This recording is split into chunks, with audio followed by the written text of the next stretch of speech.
Hey everyone, I'm Marco. I'm a consultant passionate about public speaking and software engineering, and today we're gonna talk about how to do tech with non-tech people.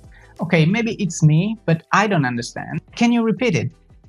Can you clarify the last thing, please? So, how many times you heard this? Sometimes in our daily life, we find people that doesn't match our energy, but why should they? They don't do our job. But still, their role could be the most important in the room. Communication for tech people sometimes is crucial. Pre-sales call, live events, or demonstration calls are common examples. And we must face people from business, sales, HR, management to share something technical with, such as code or what does it do, this code, or a workflow, an architecture, or something else. For people that sometimes find hard to share those knowledge to everyone, I want to share something that I've learned and I'm still learning along the way. So for me, there are key points to keep in mind when speaking tech with non-tech people. So let's get into it. Key points to speaking tech with non-tech people for me are 1.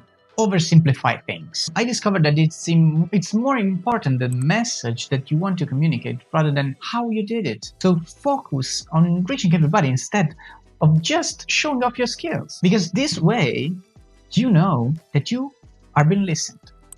Otherwise, you don't know it. You just see people look at you, say something, yeah, you are very great at it, but what's the point? The second thing is to make schemas.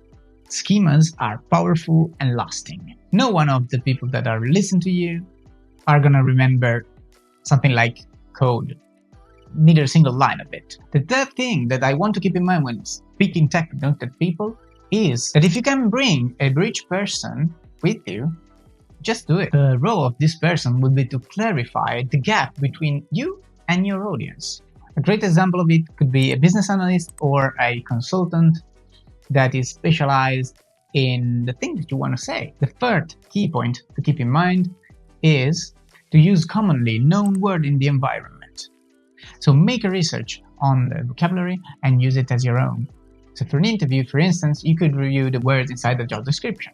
The fifth point that I want to keep in mind, this is one of the hardest one, is to keep it simple. So I have to put so much work into it and I have to only show 1% of what I've done? Yes, exactly. Yes, because if you communicate well and your work is great, they will understand your effort. Posing is lasting, so make sure they will remember it. It will not be helpful to recap a 40-slide presentation into a single one at the end of it. Instead, what is actually helpful is to use 3 to 5 key points in the last slide.